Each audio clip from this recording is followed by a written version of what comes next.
Subscribe to our channel, Sin TV News, and press the bell icon for the latest updates.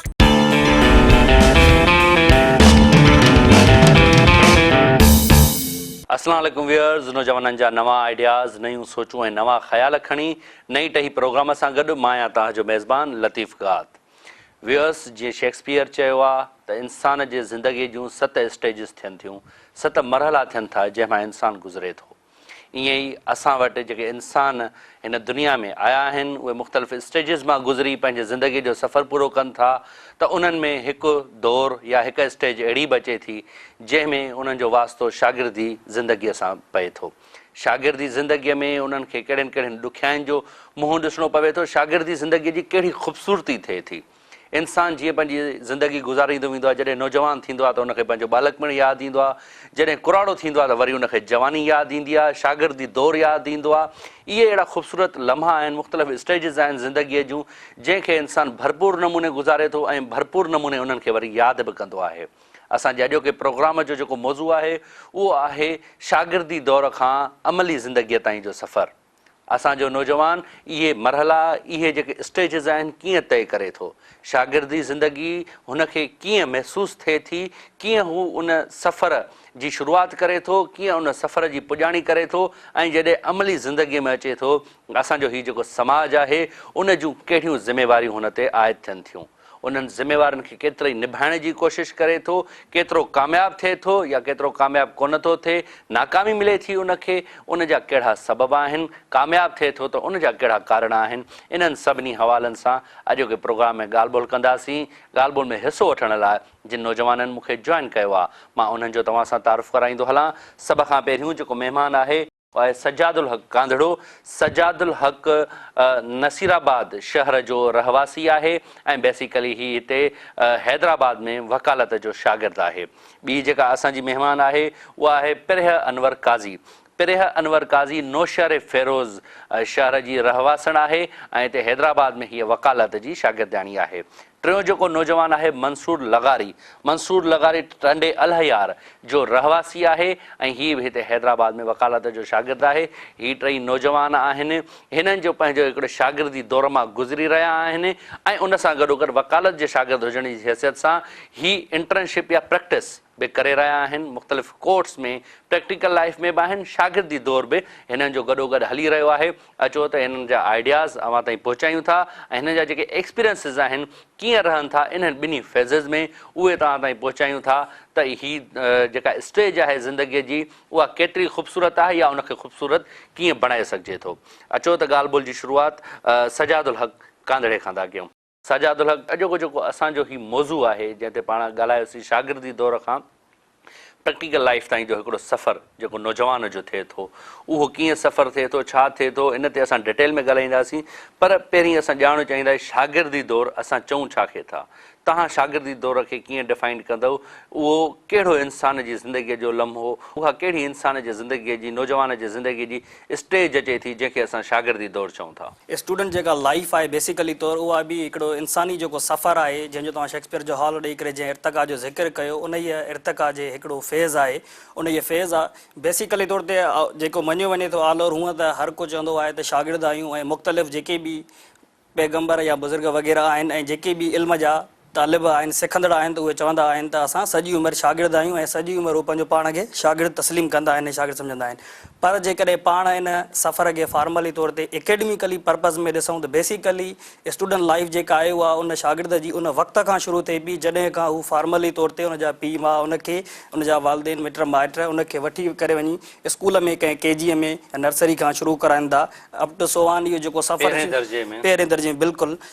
जेको शुरू थिए थो उहो हलंदे हलंदे PhD ताईं जारी रहे थो। त तेसीं ताईं ऐं उनखां बाद में बि जेके मां जीअं हवालो ॾियमि त शागिर्द जेके आहिनि स्कॉलर्स वग़ैरह उहे पंहिंजो पाण खे शागिर्द तस्लीम कंदा आहिनि। पर फॉर्मली तौर ते असां चई सघूं था त इहो PhD ताईं जो जेको सफ़रु आहे इहो शागिर्द जो सफ़रु आहे। जीअं सफ़र जी ॻाल्हि कयूं था त सफ़रु ज़ाहिरी ॻाल्हि आहे त उहो सफ़रु आहे। सफ़र में छा हूंदो आहे जो तकलीफ़ूं बि हूंदियूं आहिनि, ॾुख बि हूंदा आहिनि, पीड़ा हूंदा आहिनि, मुख़्तलिफ़ इन्हनि सभिनी जे कॉम्बिनेशन जो नालो हिकिड़ो आहे स्टूडेंट लाइफ। शुरूआती तौर ते जेके शागिर्द खे तकलीफ़ूं फेस करणियूं पवनि उहे चाहे फाइनेंशियली हुजनि या सोशली तौर ते हुजनि या ॿियूं के बि तकलीफ़ूं उन्हनि सभिनी तकलीफ़ुनि ऐं कॉम्बिनेशन जे खां बाद में जेको शागिर्द ॿार मुआशिरे में अचे थो ऐं मुआशिरे जो हिकु बहितरीनु फ़र्द साबित थिए थो जेके चवंदा अच्छा पहिरियों तव्हां खां था पुछूं जेकॾहिं प्रोफेशनल ज़िंदगीअ जी ॻाल्हि कयूं अमली ज़िंदगीअ जी ॻाल्हि कयूं उनखे तव्हां कीअं डिफाइन हिननि शागिर्दी जेका लाइफ आहे स्टूडेंट लाइफ जंहिंखे चऊं उनखे बहितरीनु नमूने डिफाइन कयो त हाणे तव्हां ॿुधायो त जेका प्रोफेशनल लाइफ आहे अमली ज़िंदगी उनखे तव्हां कीअं डिफाइन कंदव उहा कहिड़ी स्टेज आहे इंसान जी ज़िंदगीअ जी जेका अचे पई ऐं उन प्रोफेशनल लाइफ कहिड़े फेज़ खे असां चऊं था प्रोफेशनल लाइफ असल में हूंदी आहे त जॉब करणु न जेका तव्हां एतिरो टाइम ताईं तालीम हासिलु कई आहे हाणे तव्हां उन तालीम जो पंहिंजे पाण खे ऐं मुआशिरे खे फ़ाइदो ॾींदा आहियो इहा हूंदी आहे प्रोफेशनल लाइफ तव्हां असल में सर्व कंदा पिया आहियो पंहिंजी फैमिली खे बि तव्हांजा पेरेंट्स तव्हां ते एतिरो सारो जेको आहे इन्वेस्ट करनि था ऐं हा स्कूल एतिरो सारो तव्हां ते इन्वेस्ट करे थो गवर्नमेंट आहे उनखे तव्हां हाणे वापसि ॾींदा पिया आहियो कीअं तव्हांजो सर्विसिस ऐं हाणे उहे सर्विसिस फ्री जूं कोन हूंदियूं आहिनि उनजे बदिले में बि असांखे पेमेंट मिलंदी आहे प्रोफेशनल लाइफ असल में असांखे सेखारींदी आहे त जेको असां हासिलु कयो आहे हाणे उनजो फ़ाइदो ॿिए कंहिंखे पहुचाए सघूं हाणे उनजा काफ़ी सारा तरीक़ा हूंदा आहिनि न जीअं मां हिकु लॉ स्टूडेंट आहियां सुभाणे वञी मां अगरि लॉ जी प्रैक्टिस थी कयां त हिन में मां पाण खे त फ़ाइदो ॾियां वेठी बल्कि इन सां गॾोगॾु मां मुआशिरे खे बि फ़ाइदो वेठी ॾियां न काफ़ी सारा अगरि मिसाल हिकिड़ो केरु ग़रीब आहे उनजो मां केस विड़े वठो हिकिड़े तरह सां मां फ़ाइदो ॾिनो सेकेंड में अगरि ॿिया तव्हां स्टूडेंट जी ॻाल्हि कयो जीअं इंजीनियरिंग थी वई त को इंजीनियर जेको आहे उहो एतिरा साल पढ़ी अचे प्रोफेशनल लाइफ में हाणे असांखे फ़ाइदो थो ॾिए न हू पंहिंजा आइडियाज़ असांखे ॾिए थो हू नयूं टेक्निक्स ॾिए थो क्रिएटिविटी ॾिए थो साॻी तरीक़े सां डॉक्टर लेखक आहे उहो पंहिंजे माना शाइरी जे ज़रिए लिखण जे ज़रिए जंहिं MBBS वारे जी तव्हां ॻाल्हि कई उहे पंहिंजे प्रोफेशन जे ज़रिए हाणे मंसूर तव्हां खां था पुछूं त हीअ जेके ॿई ज़िंदगीअ जा फेज़िस आहिनि स्टूडेंट लाइफ ऐं जेका प्रैक्टिकल लाइफ आहे पाण शागिर्दी दौर बि ॿुध चऊं ऐं उनखां पोइ अमली ज़िंदगीअ जो जेको दौरु आहे इन्हनि ॿिन्ही खे तव्हां कीअं डिफ्रेंशिएट कंदव कीअं कंपेयर कंदव ॿिन्ही खे पाण में सर अगरि नॉर्मली ॾिठो वञे जेके ॿई फेज़िस आहिनि तव्हांजो स्टूडेंट लाइफ खां वठी प्रोफेशनल लाइफ ताईं जो सफ़र हाणे ॿिन्हिनि फेज़िस जे अंदरि जेको पहिरियों फेज़ तव्हांजो आहे स्टूडेंट लाइफ इन में most of the time almost 20+ years serve कंदो आहे को बि स्टूडेंट उन खां पोइ वञी प्रोफेशन जॉइन कंदो आहे छो इनिशियली तव्हां ॾिसो कि 5 सालनि जो ॿारु जेको आहे सो एडमिट थींदो आहे प्राइमरी लेवल तां पोइ थींदो थींदो यूनिवर्सिटी मां जॾहिं ग्रेजुएट थींदो आहे त 20+ ईयर्स एजुकेशन अवेल करे चुको हूंदो आहे पोइ प्रोफेशनल लाइफ जेकॾहिं असां चऊं सरासरी कढूं 25-26 सालनि ताईं तक़रीबन हर माण्हू श्योर 25-26 सालनि ताईं उहो जेको आहे सो पंहिंजी क्वालिफिकेशन एजुकेशन पूरी करे चुको हूंदो आहे उन खां पोइ एंटर थींदो आहे प्रोफेशनल लाइफ में ऐं सर नॉर्मली इहो चयो वेंदो आहे की माण्हू कंसीडर कंदा आहिनि स्टूडेंट खे student life is the name of Joy entertainment अचो इंजॉय कयो लेकिन हक़ीक़त में ईअं न आहे छो तव्हांजी प्रोफेशनल लाइफ बेस कंदी आहे स्टूडेंट लाइफ ते अगरि तव्हांजी स्टूडेंट लाइफ सुठी गुज़री हूंदी त तव्हां प्रोफेशनल लाइफ में सुठो डिलीवर करे सघंदव अदरवाइज़ न अच्छा ही त थी वियो उहे माण्हू जेके तव्हां ॻाल्हि था कयो त यूनिवर्सिटियुनि में पढ़नि था कॉलेजनि में पढ़नि था मां सम्झां थो त इन्हनि जो रेशो असांजी सोसाइटी में तमामु घणो आहे मेजॉरिटी ऑफ द पॉपुलेशन या यंगस्टर्स जेके असांजे मुल्क में 65 to 70% यंगस्टर्स हिन मुल्क में असां वटि आहिनि उन्हनि मां सम्झो त 5 खां 10% माण्हू इन स्टेज ते अचनि था बाक़ी वञी 50-55% जेके बचनि था उन्हनि जी प्रैक्टिकल लाइफ जे बारे में तव्हां छा चवंदव सर ॾिसो उन्हनि माण्हुनि जे मथे अचण जे न करे मैनी रीज़न्स आर देयर हिकु त फाइनेंशियल क्राइसिस बि थी सघनि था छो जो हर माण्हू अवेल नथो करे सघे उहा एजुकेशन जेका हिकु स्टैंडर्ड रखंदड़ शख़्स अवेल करे थो सघे छो जो फ्री एजुकेशन त न आहे छो अगरि फ्री एजुकेशन आहे त सरकारी इदारनि में आहे सरकारी इदारा एतिरो सुठो डिलीवर न पिया कनि न करे सघंदा आहिनि ऐं प्राइवेट में हर कंहिंजी एक्सेस न हूंदी आहे सो हुननि माण्हुनि जी जेका आहे उहा जेका प्रोफेशनल लाइफ आहे पोइ उहा पर मां सम्झां थो चङो भलो माण्हू हुजे उनजी पोइ बि प्रेफरेंस जेकॾहिं आला तालीमी इदारनि जी ॻाल्हि कंदो त पोइ बि पहिरीं प्रेफरेंस उनजी सरकारी इदारो हूंदी आहे ॿिया इदारा मां सम्झां थो त सेकेंडरी हूंदा आहिनि तव्हां केतिरो था इतफ़ाक़ सर मे बि ईअं हूंदो हुजे लेकिन सरकारी स्कूलनि में उहो इन्वायरमेंट न आहे मिलंदो जेको तव्हांखे प्राइवेट इदारनि में मिलंदो मां तव्हां सां इन ते डिटेल में ॻाल्हाईंदुसि ब्रेक जो वक़्तु थी वियो आहे व्यूअर्स शागिर्दी दौर खां अमली ज़िंदगीअ ताईं जे सफ़र बाबति असांजी ॻाल्हि ॿोल जो सिलसिलो जारी आहे मंसूर ॻाल्हाए रहियो आहे त जेके माण्हू आहिनि असांजा नौजवान आहिनि उन्हनि जो प्राइवेट जेके इंस्टीट्यूट्स आहिनि उन्हनि ॾे घणो रुझान आहे as compare to government institutes. त इहो छो आहे, इन जा रीज़न्स कहिड़ा आहिनि, इहे ॼाणण जी कोशिशि कंदासीं, पर हिन वक़्तु आहे ब्रेक जो। ब्रेक खां पोइ अची ॻाल्हियुनि जे सिलसिले खे अॻिते वधाईंदासीं।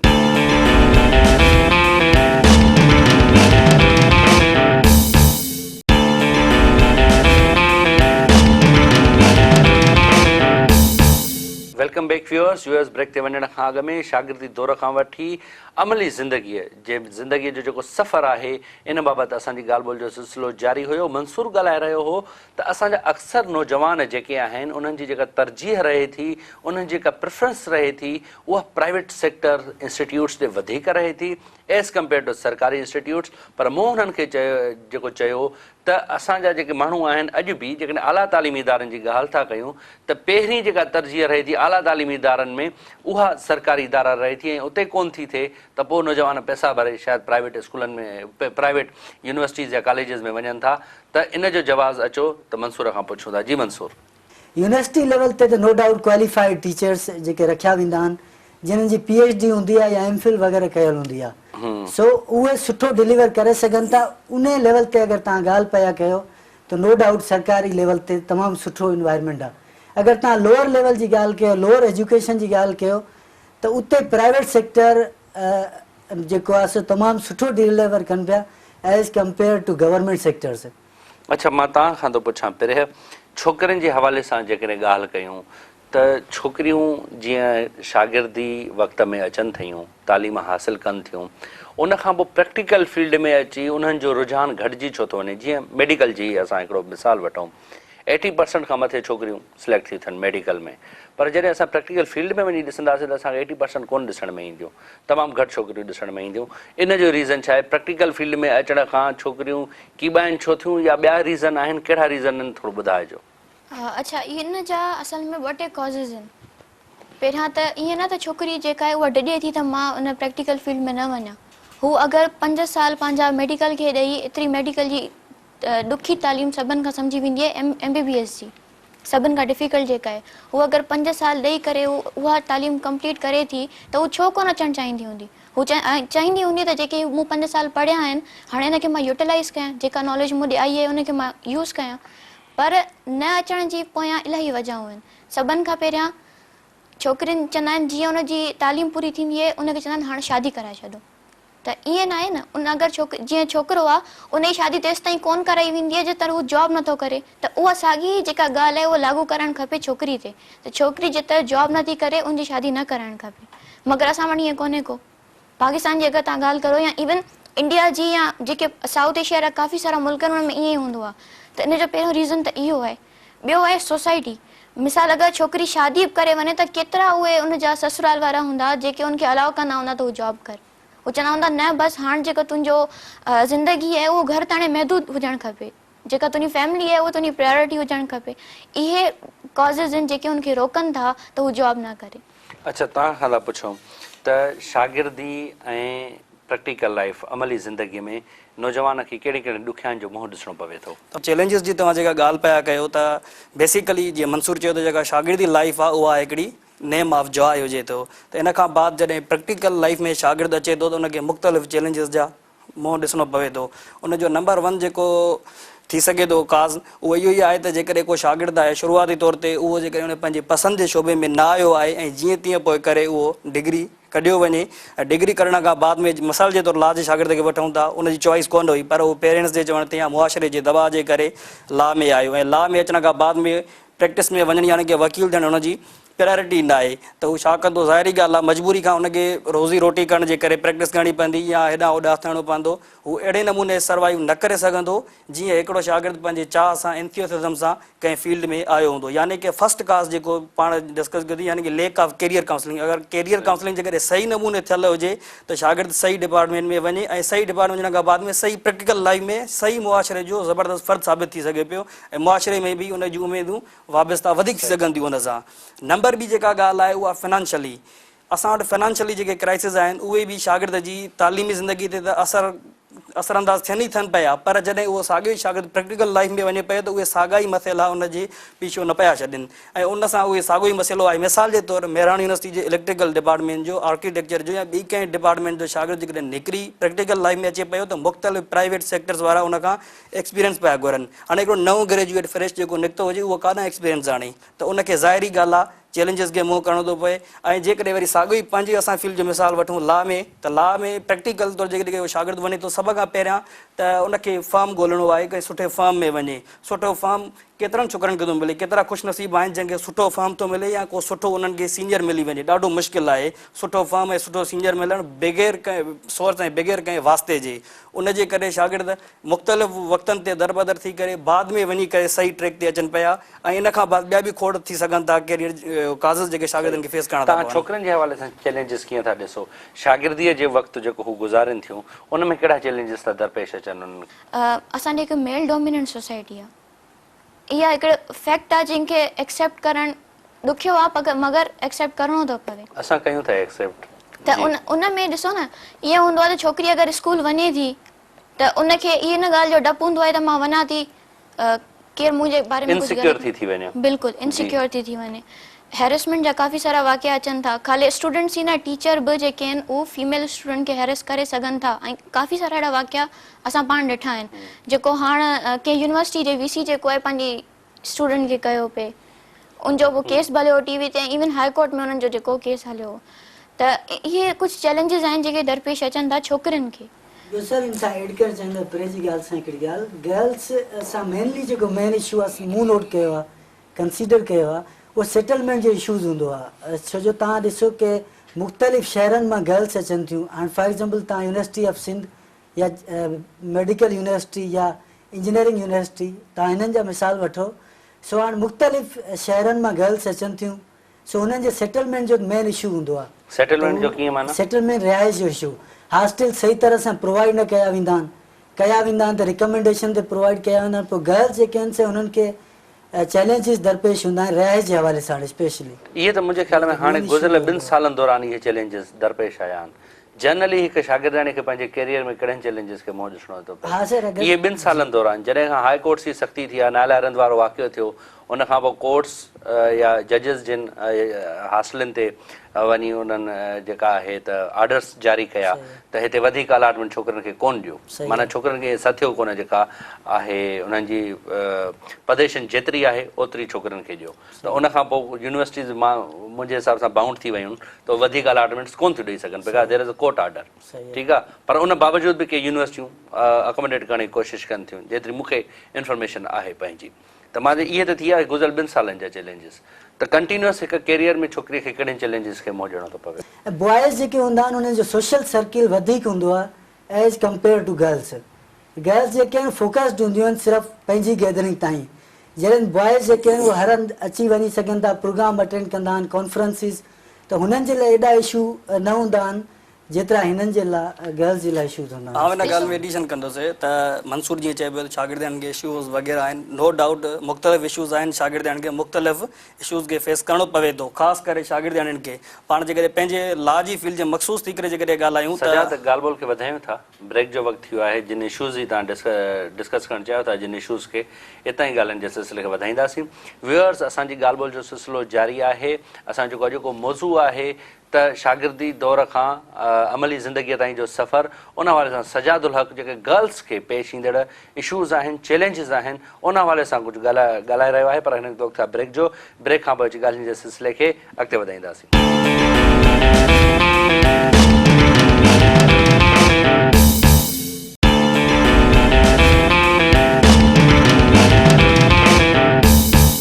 वेलकम बैक व्यूअर्स ब्रेक ते वञण खां अॻु में शागिर्दी दौर खां वठी अमली ज़िंदगीअ जो जेको सफ़र आहे नौजवान जो, उन हवाले सां असांजी ॻाल्हि ॿोल जो सिलसिलो जारी हो। सजादुल हक़ ॿुधाए रहियो हो त शागिर्दाणीअ खे कहिड़नि चैलेंजिस खे पंहिंजे शागिर्दी दौर में मुंहुं ॾियणो पवे थो। अचो त ॻाल्हि जे सिलसिले खे उतां ई जारी रखूं। जी सजाद। जी सर, जीअं तव्हां ॻाल्हि पई कई त अक्सरियत शागिर्दाणियुनि जी जेका आहे उहा वञे पई मेडिकल तरफ़, ऐं नतीजो इहो थो निकिरे त जॾहिं उहे शागिर्दाणियूं पंहिंजी शागिर्द लाइफ पूरी करे प्रैक्टिकल लाइफ में अचनि, एतिरियूं डॉक्टरियाणियूं न आहिनि। मिसाल ॾिनो मूं। जी जी बिल्कुलु, हर फील्ड जी मां बिल्कुलु हर फील्ड में आहे, पर अक्सरियत जॾहिं छोकिरियुनि जी उते आहे उन जे बावजूद बि उते प्रैक्टिकल लाइफ में घटि थी छोकिरियूं नज़र अचनि त ॿियनि फील्डनि जो छा असरु हूंदो त इन मां असां गेस करे सघूं था त इन खे ई मिसाल बणाए करे अॻियां ॻाल्हि खे वधायूं था त उन जा ॿिया खोड़ मसइला हूंदा त पंहिंजो पाण फ्यूडल मुआशिरो आहे ऐं इन ॻाल्हि सां इतफ़ाक़ थो कयां त मेल डोमिनेंसी आहे पर इन खां वधीक जेका ॻाल्हि आहे उहा आहे त छोकिरियुनि जी पंहिंजी बि विल जी अक्सरियत वारी छोकिरियुनि जी जेका हूंदी आहे उहा कुझु इन लिहाज़ खां बि ईंदियूं आहिनि कुझु ईंदियूं आहिनि त ख़िदमत करणी आहे पर अक्सरियत ईअं सुठे कंहिं डॉक्टर सां शादी थी वञे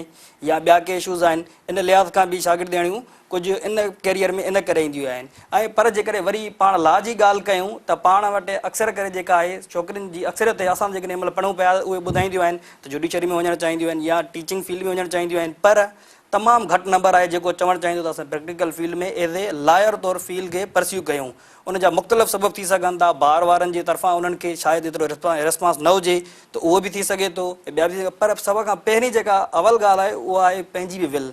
छा जेके चवंदा आहिनि where there is a will there is a way न इन में मां एडिशन कंदमि त जीअं अदा चयो त विल कोन हूंदी आहे या जीअं एग्ज़ाम्पल इन्हनि त काफ़ी सारियुनि छोकिरियुनि जो अचणु इन मक़सदु जे लाइ अचणु हूंदो आहे त कंहिं सुठे डॉक्टर सां शादी थी वञे लाइफ सेटल थी वेंदी इहा हिकु ग़लति ॻाल्हि आहे न ॾिसो जॾहिं हू एतिरा साल ॾींहुं पंहिंजा तालीम वठे थी इन जी इहा त विल कोन हूंदी न त मां अचां ऐं मुंहिंजी शादी थी वञे ईअं न हूंदो हू बिल्कुलु इन जे लाइ ईंदी हूंदी त मां कुझु तालीम हासिलु कयां मूंखे जॉब मिले मां पंहिंजे पेरनि ते बीहां ॿियनि शोबनि में भला अहिड़ा तव्हां वटि के मिसाल आहिनि नो डॉक्टरी खां हटी करे न ॿियनि शोबनि में त बिल्कुलु एतिरा कोन कि तासुर पर जेकॾहिं मां पंहिंजी फील्ड जी ॻाल्हि उस्ताद ऐं कयां शागिर्द जा तव्हां वटि मिसाल कोन्हनि कंहिंजा उस्ताद ऐं शागिर्दाणियुनि जा मिसाल तव्हां वटि बिल्कुलु विच में खोड़ सारियूं अहिड़ियूं शयूं रिपोर्ट बि थियूं बिल्कुलु उहे त तमामु घणा आहिनि हर्डल्स उन खां इनकार बिल्कुलु बि कोन पियो कयां पर आउं चवां पियो विल जी जेका मूं ॻाल्हि कई त ॾिसो पाण वटि जेकॾहिं विल जे हिसाब सां आहे असां वटि लॉयर्स में आसमा जहांगीर आसमा जहांगीर खे चैलेंजिस कोन हुया छा आसमा जहांगीर खे मेल डोमिनेंस खे फेस न करिणो पियो या पाण वटि लाड़काणे में आहे कल्पना देवी छा उनखे इहा सोसाइटी कोन हुई असांखे जेको बि मुआशिरो आहे उहो ठीकु ठाक थी करे कोन मिलंदो असांखे पाण खे उन चैलेंजिस खे फेस करिणो आहे जेकॾहिं चैलेंजिस खे फेस न कंदासीं असां पोइ त असांखे जन्नत जहिड़ो माहौल हुजे न ॾिसो न अदा ईअं चवण त असांखे प्रॉब्लम फेस कोन था करणा पवनि हर कंहिंखे करणा पवनि था बिल्कुलु आसमा जहांगीर बि काफ़ी सारा प्रॉब्लम्स फेस कया हूंदा तॾहिं वञी हू एॾी सक्सेसफुल लॉयर थी बिल्कुलु मगर पोयां ॻाल्हि थी अचे सपोर्ट जी हिकिड़ी अगरि छोकिरी अचे थी हुनखे तव्हां पोयां सपोर्ट ई न ॾियो त हू कहिड़े बुनियाद ते अॻियां ईंदी हायर एजुकेशन जे लाइ केतिरा पेरेंट्स अलाउ कंदा हूंदा पंहिंजी छोकिरियुनि खे त तव्हां वञी करे ॿियनि शहरनि में रहो या पढ़ो जीअं अदा मंसूर ॻाल्हि कई त अकोमोडेशन जो बि इलाही मसइलो थो थिए छोकिरा आहिनि ॿ टे ॼणा बैचलर्स थी करे हिकिड़े फ्लैट वठी वठनि को घर वठी वठनि उते उनजे पेरेंट्स खे को मसइलो न हूंदो आहे हू अलाउ कंदा आहिनि ठीकु आहे बाबा वञ छोकिरियुनि खे ईअं अलाउ कंदा 5-6 छोकिरियूं हिकिड़े फ्लैट में अकेलो रहनि न उनजे लाइ हॉस्टल हूंदियूं आहिनि मूंखे त खोड़ सारी हाणे रिसेंटली अहिड़ी रिपोर्ट बि थी त सिंध यूनिवर्सिटी में जॾहिं गुज़िरियल साल कुझु सहाफ़िन बि इहे शयूं रिपोर्ट कयूं हुयूं त सिंध यूनिवर्सिटी में गुज़िरियल साल जॾहिं शागिर्दाणनि खे अलॉटमेंट कोन मिली त ख़ासि करे असां सिंधी सोसाइटी सां वास्तो था रखूं त उते ॿाहिराड़ी जूं छोकिरियूं उन्हनि खे पेरेंट्स शहरनि में त अलो नथा करे सघनि त हू रहनि फ्लैटनि ते वञी हू प्रिफर कंदा पोइ बि हॉस्टल हुननि खे एटलीस्ट मिले छो हॉस्टल सिक्योर रहे थी त सिंध यूनिवर्सिटी में अलॉटमेंट कोन मिली छोकिरनि खे 400 खां मथे छोकिरियूं तालीम छॾे हली वयूं सिर्फ़ु रैश न मिलण जे करे जी जी पहिरियों तव्हां ॾिसो इहो बि हिकिड़ो चैलेंज अची थो वञे न अगरि सोसाइटी सिक्योर हुजे तव्हां पंहिंजी छोकिरियुनि खे इहो भरोसो ॾियारियो त भले तूं अकेली राति जो 3 बजे वापसि ईंदी न तॾहिं तूं सिक्योर हूंदी त उहे छोकिरियूं छो न ईंदियूं बिल्कुलु एज़ अ गर्ल मां तव्हांखे पंहिंजी ॻाल्हि कयां त मां त अॻियां अचणु थी चाहियां न मां बिल्कुलु चवंदसि त मां बि तरक़ी कयां माण्हू मूंखे मुंहिंजे नाले सां सुञाणनि या मां ईअं ई ॾिसो पर्सन टू पर्सन जेका आहे न मोटिवेशन मिलंदी आहे तव्हां जेकॾहिं अचणु चाहियो था तव्हां अॻिते अची वञो त तव्हां रोल मॉडल थी वेंदो ॿियनि लाइ बिल्कुलु ऐं ॿिया तव्हांखे ॾिसी अॻिते ईंदा मगर जीअं मूं पहिरियां चयो त सपोर्ट जी ज़रूरत हूंदी आहे न हींअर अगरि मां हिते वेठी आहियां इन जे पोयां कंहिंजी सपोर्ट आहे मुंहिंजी फैमिली जी मूंखे उन्हनि अलाउ कयो मूंखे उन्हनि सुठे कैंपस में सुठी तालीम ॾियारी हमेशह खां वठी 1 to इंटर मैट्रिक इंटर उनखां पोइ यूनिवर्सिटी में सुठी तालीम ॾियारनि ऐं हू पूरो पंहिंजो हिकिड़ो चवंदा आहिनि न त कोशिशि करे रहिया आहिनि त मूंखे हर शइ बहितर हुजे त मतिलबु हिकु सपोर्टिव सिस्टम हूंदो आहे न कंहिं बि शइ जो जीअं पंहिंजी बॉडी जो सपोर्टिव सिस्टम हूंदो आहे बैकबोन ईअं ई सोसाइटी फैमिली इहे सभु मिली करे सपोर्ट कंदा आहिनि कंहिं बि छोकिरी खे तोड़े छोकिरनि खे हाणे ॾिसो न अॼुकल्ह जे दौर में ख़ाली छोकिरियूं न छोकिरनि जे लाइ बि इलाही माहौल जेको आहे इनसिक्योर थी वियो आहे मां तव्हांखां सिर्फ़ु इहो थो पुछां त हाणे जीअं तव्हां सोसाइटी जी ॻाल्हि कई फैमिलीअ जी ॻाल्हि कई पोइ अॼु जे दौर में हिन वक़्तु हिकु शागिर्दाणी जेकॾहिं पढ़े थी त उन जे आॾो सोसाइटी जो स्ट्रक्चर तव्हां कीअं था ॾिसो अगरि तव्हां शहरनि में ॾिसी वठो जीअं पंहिंजे पाकिस्तान जा वॾा शहर आहिनि कराची इस्लामाबाद लाहौर इन में छोकिरी खे हाणे किथे किथे उहो स्टेटस मिले वेठो जंहिंखे उनखे इक्वलिटी ॾियनि था इक्वालिटी न हुजे त हिकिड़ी रिस्पेक्ट हूंदी आहे, हिकिड़ो थोरो अदब हूंदो आहे, उहो ॾियनि था। तव्हां मुंहिंजो सवाल कंहिं न कयो, मां तव्हां खां थो पुछां मंसूर, तव्हां इहो ॿुधायो त सोसाइटी कीअं थी जेका आहे, जीअं पहिरियों ॻाल्हि कई त ही बैकबोन लाइक सपोर्टिंग सिस्टम्स आहिनि, फैमिली तव्हांजी, सोसाइटी फैमिली तव्हांजी डेफिनेटली हर वक़्तु तव्हां सां ॾुखी सुखी में गॾु बीहंदी। अॼु जे दौर में हिन प्रेज़ेंट सिनारियो में सोसाइटी हिकु छोकिरीअ खे केतिरो सपोर्ट करे थी, केतिरो कोन थी करे, या असांजी सोसाइटीअ जा जेके नॉर्म्स आहिनि उहे केतिरा सुठा चेंज थिया आहिनि, केतिरा ख़राबु चेंज थिया आहिनि हिकु छोकिरी जी तालीम जे हवाले सां? सर, अगरि हिकु छोकिरी जी तालीम जे हवाले सां ॾिठो वञे सोसाइटी में छा वाक़ई नॉर्म्स चेंज थिया आहिनि। सर, पहिरियां छा हूंदो हुयो कि इलाही कंजस्टेड सोसाइटी हुई विद रिस्पेक्ट टू गर्ल्स, इलाही हद ताईं मीन्स के तव्हां ईअं खणी सम्झो कि हुननि खे इहो बि हलो न हूंदो हुओ कि घरां निकिरी सघनि। त हींअर अगरि तव्हां ॾिसो वॾी चेंज आई आहे, असांजा जेके इंटेलेक्चुअल्स आहिनि, अदीब आहिनि, मुख़्तलिफ़ कॉन्फ्रेंसिस जे ज़रिए हर औरत जे इशू खे राइज़ कनि था, सोशल मीडिया ते राइज़ कयो थो वञे इशू, ऐं कॉन्फ्रेंसिस कोठायूं थियूं वञनि, ऐं मुख़्तलिफ़ जेके आहिनि से सेशन कोठाया था वञनि हर जॻह ते। ऐं स्पेशली हाणे त ईअं पियो फील थिए कि मेल खां वधीक फीमेल जे लाइ आवाज़ु रेज़ कयो पियो वञे। हर प्लेटफॉर्म ते ह्यूमन राइट्स कमीशन अची वियूं आहिनि ऐं उहे सुठो वर्क पियूं कनि, फीमेल फोर्स्ड कन्वर्जन ते बि सुठो वर्क पियो हले अॼुकल्ह। त इहे तमामु जेके सोसाइटी में नॉर्म्स आहिनि इहे फीमेल जे लाइ डेवलप थियनि पिया आहिस्ता आहिस्ता, ऐं Aahista Aahista female I think कि मेल जे बराबरि इक्वेलिटी स्टेटस वठी वेंदियूं। इन जो मिसाल इहो ॾेई सघां थो त मिसाल जे तौरु हाणे तव्हां ॾिसो त जेके बि यूनिवर्सिटीज़ आहिनि उन्हनि में तमामु घणो गर्ल्स स्टूडेंट जो रेशियो वधियो आहे। असांजो शहर नसीराबाद जो मिसाल कोट कंदुसि त उन में पहिरियां तमामु न जे बराबरि मतिलबु शागिर्दाणी हुई जिन खे असां कोट कंदा हुआसीं त के शागिर्दाणी बि यूनिवर्सिटी में थी सघे थी, पर हिन वक़्तु असांजे शहर मां तमामु घणे तइदाद में छोकिरियूं यूनिवर्सिटी में पढ़नि पियूं, ऐं ईअं ॿिया मुख़्तलिफ़ शहर आहिनि जिन मां पहिरियां कॉन्सेप्ट ई न पियो थी सघे त कोई एॾा छोकिरियूं पढ़ी सघनि थियूं, उन्हनि शहरनि मां छोकिरियूं ॿाहिरि अचंदियूं ऐं पढ़ंदियूं ऐं तमामु वॾनि पोस्टुनि ते उहे सर्वाइव कनि पियूं। त चई सघिजे थो त असांजा जेके नाम्स आहिनि उहे तब्दील थियनि पिया। अच्छा, पहिरियों तव्हां खां थो पुछां त का छोकिरी जॾहिं प्रैक्टिकल फील्ड में अचे थी त उन ते समाज जूं ज़िम्मेवारियूं कहिड़ियूं थियूं आयत? सभिनि खां पहिरियां त उन छोकिरी खे इहो हूंदो त हू पंहिंजे पाण खे सेफ रखे, पंहिंजी जेका ज़िम्मेदारी समाज खां पहिरियां उनखे पंहिंजे पर्सन ते ज़्यादा ध्यानु ॾियणो पवंदो। उन खां पोइ तव्हां अगरि अची वञो त हा बिल्कुलु उनखे सर्व करणु खपे। जीअं अगरि ॾिसो तालीम गॾु वठे थी कंहिं बि छोकिरे सां ऐं उन ई फील्ड में वञे थी त उन फील्ड में बि उनखे इक्वल रोल प्ले करणु खपंदो। इहा न सभिनि खां वॾी ज़िम्मेदारी आहे। ईअं न त पोइ उहा पॉज़िटिव पॉइंट वठे त न मां छोकिरी आहियां मूंखे ई न करणु खपे, न, जेके बि उनजूं रिस्पॉन्सिबिलिटीज़ आहिनि उहे उनखे पूरियूं करणु खपनि। जेके बि प्रोफेशन में एज़ अ लॉयर अगरि मां सुभाणे फील्ड में वञा थी प्रैक्टिस करण जे लाइ त लॉयर जूं जेके बि थियनि थियूं उहो मूंखे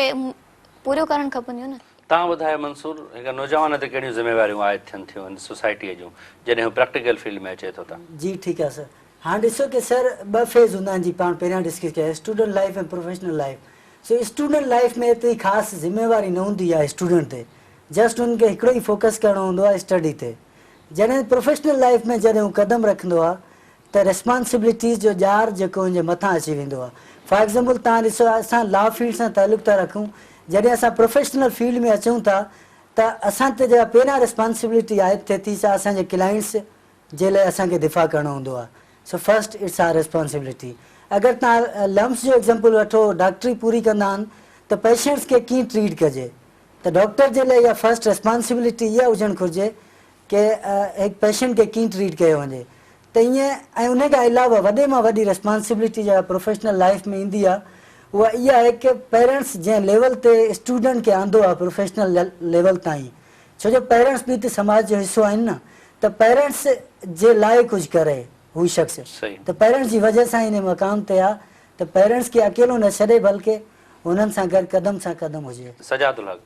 त कहिड़ी जेका आहे ज़िम्मेवारी नौजवाननि ते आयत थिए थी जॾहिं हू तालीमी सफ़र पूरो करे अमली ज़िंदगी में अचनि था? सभ खां पहिरियां इहो थो सम्झनि त शागिर्द जेको प्रैक्टिकल फील्ड में अचे थो सभ खां पहिरियां हुन ते ज़िम्मेदारी इहा थी आहे जो पर्सनली उहो पंहिंजो पाण खे सेटल करे, यानी कि मुआशरे जा जेके बि हुन ते ॿार अचनि था मुख़्तलिफ़ उहे उन्हनि खे पंहिंजे कुल्हे ते खणी करे उनखे कीअं थो सेटल करे उन सां कीअं थो निभाए। उन खां बाद जो जेको थिए थो मुआशरे जूं उन में एक्सपेक्टेशन्स आहिनि। जेकॾहिं हिकिड़ो डॉक्टर आहे त उन में उन जूं मुख़्तलिफ़ उमेदूं आहिनि त उहो उन्हनि ते कीअं थो पूरो उतरे। जेकॾहिं को वकील आहे त उहो उन मुआशरे जी उमेदुनि ते कीअं थो पूरो उतरे, यानी कि उनखे मुआशरे जो हिकु बहितरीनु ऐं सुठो फ़र्द थी करे मुआशरे सां निभाइणो आहे। सिर्फ़ु ईअं न आहे त डॉक्टर थी करे या वकील थी करे इंजीनियर थी करे सिर्फ़ु सिर्फ़ु उहो पंहिंजो पाण खे सेटल करे पंहिंजी लाइफ सेटल करे वेही रहे। ईअं त पोइ मतिलबु हिकिड़े आम इंसान ऐं पंहिंजो हिकिड़े पढ़े लिखे सुठे प्रोफेशनल इंसान में कहिड़ो फ़र्क़ु थियो। उनजे करे इहे जेके ज़िम्मेदारियूं आहिनि आउं सम्झां थो त हिकु इंसान ते आयल थियंदियूं जेके उनखे प्रैक्टिकल लाइफ में निभाइणी पवंदियूं। अच्छा, सजादुल हक़, पिरह अनवर काज़ी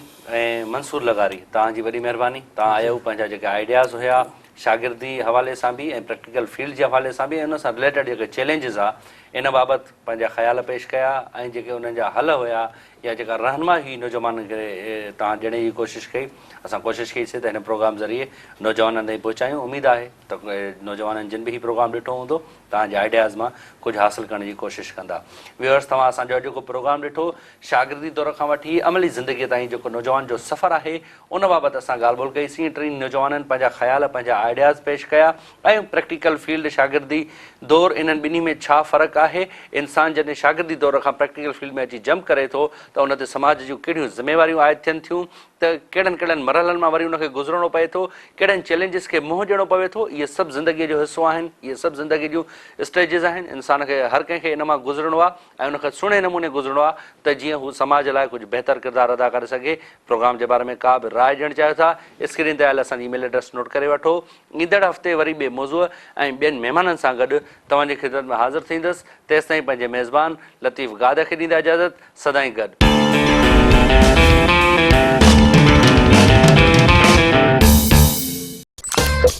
Sim TV Network mobile app.